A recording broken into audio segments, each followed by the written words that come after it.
Hey folks, it's Bob out at Serenity Hill. Well, I'm out here today having some fun.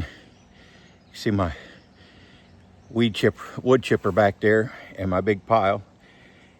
I've got about, I don't know, I'm probably not even a quarter way through it. But what I'm doing wood chips. I started out just putting them on the ground, but then I realized the thing came with a bag. So I put the bag on it, and I'll show you how I'm filling my garden beds out. All right, so you see all the logs in there. These are half decayed logs. Some of them are pretty badly decayed. I was saving these. I had cut these, was saving them for the house, and then they weren't the right length. I ended up not using them, and they just laid in a pile for several years, and so they're about half decayed.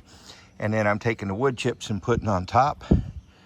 And the thing that's nice about that is you can see dead spaces in there, and these wood chips go down in there. I can jostle the logs a little, and they go down and kind of fill in some of those spaces so there won't be gaps in there. And then I'll go over to my compost heap, and I'll get a couple wheelbarrows of compost and bring over here and put on top, and then we'll be garden soil. And I've got to pick up a part for my chainsaw today so I can finish cutting these logs. My on-off switch died on me. Always fixing something, right? All right, so we're in process of filling the beds. And I've started out with what I could fit in my truck of the soil. So, because I've got some tomato plants that have got to go in the ground, so I can get them in the ground. But you can get an idea of what we're doing. There's the half-rotted logs and branches, and then wood chips that we just chipped up, sprayed down real good and soaked, and then raised garden bed soil.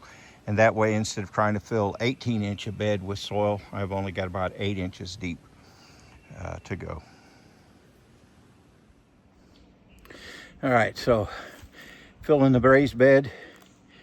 You can see there I got ground cloth, and then it doesn't cover the whole bottom, but that's all right, I think. And then I've got the layer of decaying logs, and then I got wood chips. I just finished chipping those from my chipper. That's from all the stuff that I had to cut down to build the garden. And then I got about 8 inches of raised bed soil on top. I had some tomato starts that I was gifted that I needed to get in the dirt, so they're in.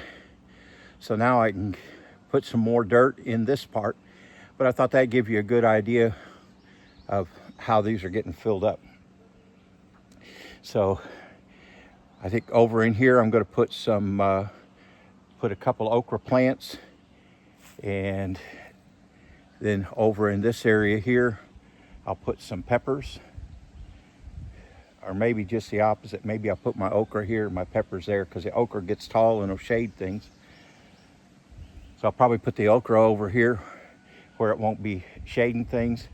Put peppers in this little nook, and down in through here where I'll be putting logs as soon as I go to the parts store and get a new kill switch for my chainsaw. Yes, I'm having to work on my chainsaw again. One day the kill switch wouldn't shut it off, and I had to pull the plug to stop it, and then the next day it wouldn't start. So I'm hoping it's just the kill switch, because I just had the coil replaced on it. So anyways, I swear it seems like I'm always working on something. So that's where we are, getting this garden going. We'll get this one filled up, and then I'll start building the bed next to it. And we'll see how this works out. I've had some feedback that people think it's a great idea because of how little money I've got in for the size of the bed. And some people are like, it's okay, but it doesn't look great. Well, I know the fancy raised beds, the fancy metal raised bed kits look really neat and make a garden look really pretty and all that, but pretty comes at a price. I don't have that kind of price. So yeah, if I were to spend all that money on fancy raised beds, I wouldn't have money for the soil to fill them. So that kind of defeats the purpose.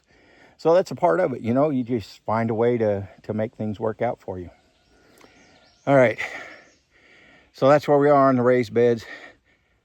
Thanks for stopping by. Forgive my sweat. I guess you guys are used to that too. And I'm going to clean up, go to the parts store. Again, this is Bob at Serenity Hill. Thanks for stopping by. Don't be afraid to get out there and do something you haven't done before. Think outside the box.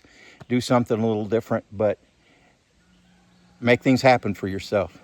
And you know, if it doesn't work out the first time, you can always redo it, right? All right. Thanks for stopping by. Like and subscribe, and we will talk to you on the next one. Bye now.